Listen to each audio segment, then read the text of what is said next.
fear you are probably sounding really loud. You're like, I actually got you to stand up on there. I'm on a stretch of, I got 18 more miles. I think I'm just going straight. And I'm in the boonies. I have 40 minutes left of my drive. Guys, I just had to share this. I've had like an incroyable, like 2 hours. Wait.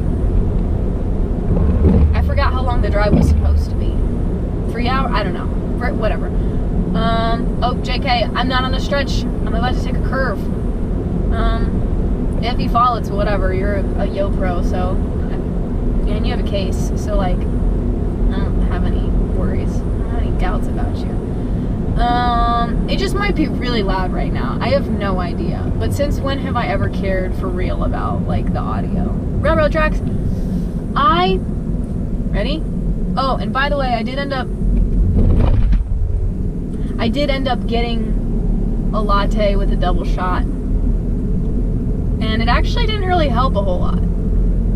I thought it would kind of help with, like, my headache. It might be one of my, like, sleep-induced, it might be a sleep-induced thing. Because, you know, sometimes I just wake up with headaches and it has to do with my sleep quality.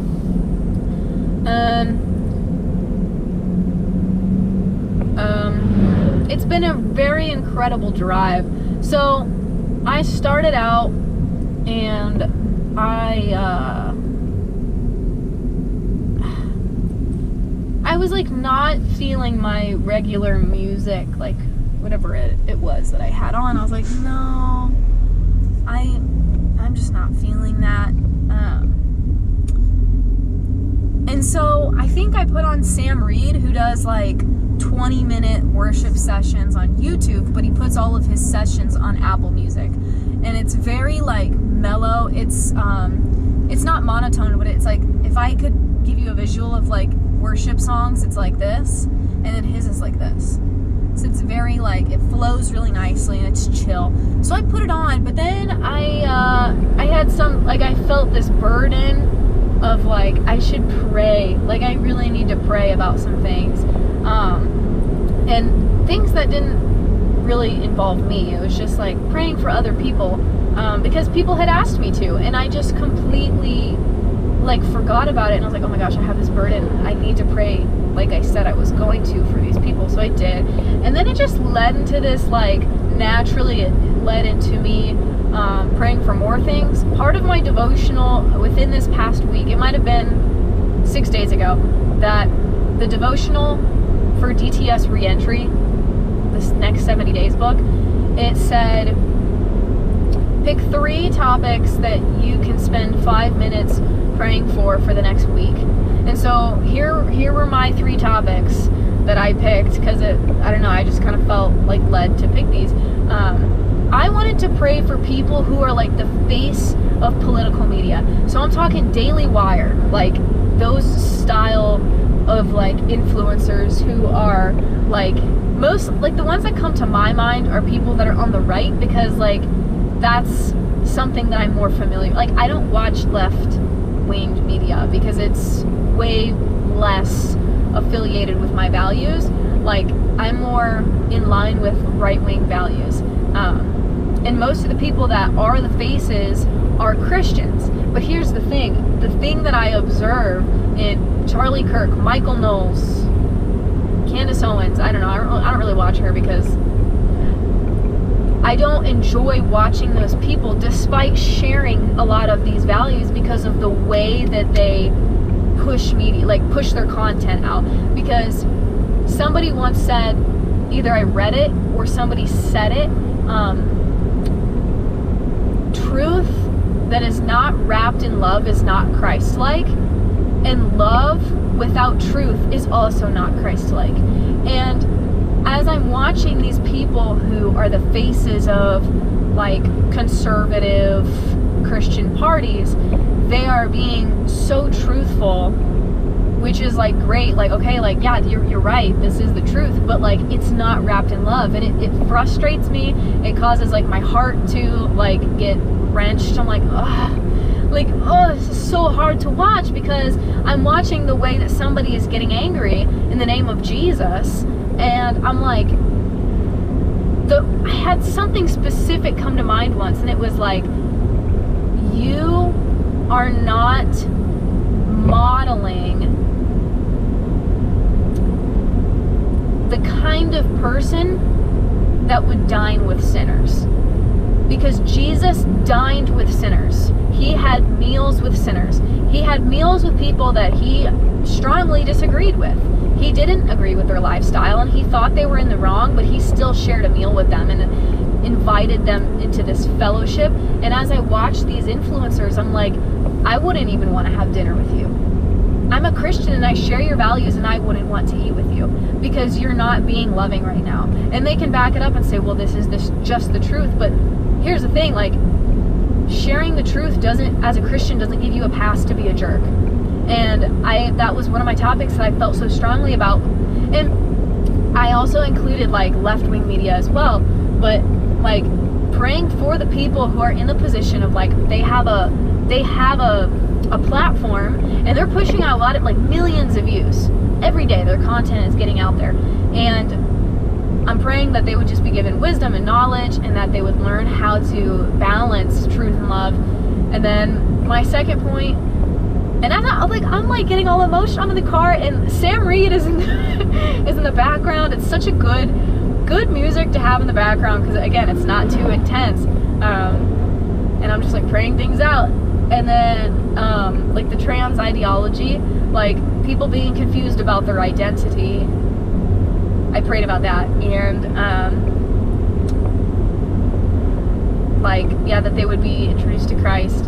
And then the third one was people who are suffering from the Israel versus Palestine things, like whether it's in that area or here, like people who are connected, like let's say their family, and then also the protests, so like people who are protesting, and then also the stuff that has to do with the border. Those are like the two. I was like thinking about violence and like war sort of related things. Not that there's like a war at the border, but there's a lot of tension, political tension too. And there's a lot of people that are protesting, and there's a lot of people who are suffering, whether they are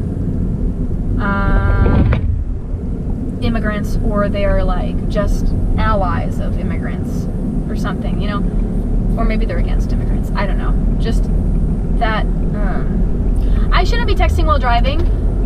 Sorry, Lauren, I'm gonna expose you because you texted me. And do you want to read your messages, send a message, or make a call? Read messages.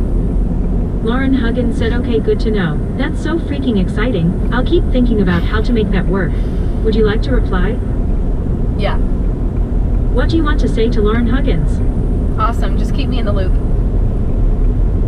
Your WhatsApp message says, awesome, just keep me in the loop. Send it? Change it. What do you want to say to Lauren Huggins? Awesome, just keep me in the loop and I'll update you about anything that I plan. Your WhatsApp message says, awesome, just keep me in the loop, and I'll update you about anything that I plan. Done. That's all your messages. Thank you. Sorry, Lauren, if you're watching this.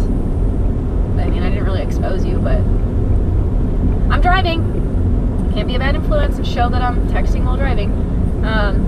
Anyways, so I'm praying about these things, and I'm like, guys, like, I just want people, like, I'm just, like, really feeling God's heart for all of these people, and it was bringing me to tears. Like, wow. It was amazing. It was beautiful, and I had, like, these worship songs on. I was worshiping in the car. Oh, praise the Lord. And, yeah, and then I was thinking about Kosovo. That's what the messages with Lauren are about. I've been texting people from DTS and asking if anybody wants to go back to Kosovo in the winter, because that's what I want to do. And yeah, I'm figuring out kinks and details of like, okay, well, how much money do I need to raise? Yeah, that's pretty much it. I have like everything else figured out. I can get a place to stay. I have connections. I'm not worried about that. It's literally like, when am I going, and how much money do I need? And is anybody coming with me? If not, I will go by myself.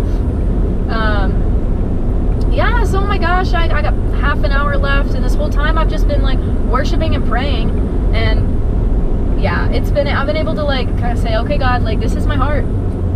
unrelated, this is unrelated to the other, like, prayer topics, like, but for my own life, it's like, okay, God, this is, like, where I'm at. I'm angry.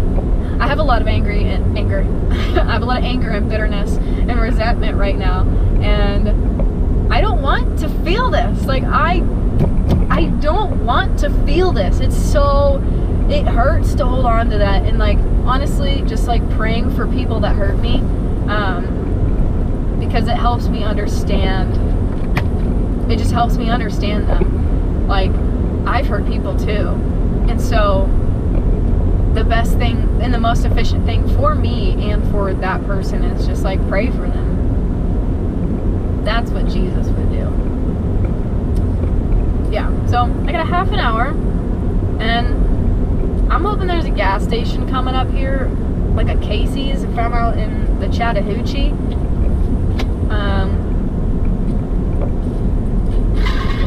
Because I've been doing a lot of this, so. Yeah, I just want to update. I felt like that was a really fun, like, just like, this is what I did on my little road trip. I keep having to reference the speed limit because in the boonies, you can go from 55 to 50 to 45 to 35 to 30 to 25 in, like, a matter of a minute. Like, just in a stretch. It's like, oh, and boonie cops don't play. Like, they literally have nothing better to do. I lied. That was mean. Boonie cops just often, like, stop people.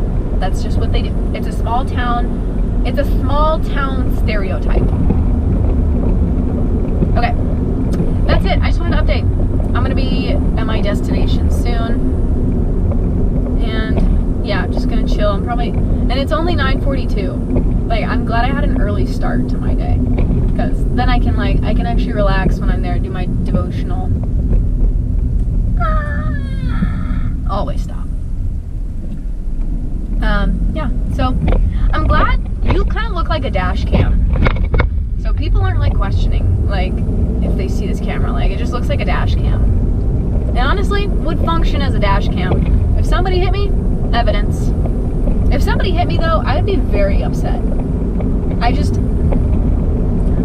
asked God, I was like, if I'm going to be in another car accident, I can be in another car accident, but please space them out. Like, put at least 2 years in between each one, because my body and my pockets, my parents' pockets, the money, the injuries, I can't do them in close proximity. I've had 2. And God, there can be a third if you would like me to be in another accident. Not if you would like me to. God doesn't want me to be in a car accident, guys. I'm just wording it this way. It's like, I can't control other people, and He also can't, well, He won't intervene with free will. So, like, if somebody chooses to get drunk and hit me, it's a consequence of their actions. Like, and if that's something that happens to me, like, that's okay. I'm still in God's hands, but God, please don't allow for that to happen. Please intervene. It's okay. I don't want to get a car accident. God doesn't want me to get, like, let me clear that up. God does not want that at all. But the chance, if there's a chance that something bad will happen to me, please let it be spaced out. But if it's not, by the grace of God, I will be okay. Just gotta put that out there. I've had something in my throat for a while. 14 minutes, that's redonkulous. I need to cut you off. May the Lord bless you and keep you. May His face shine upon you. And GoPro, stop recording.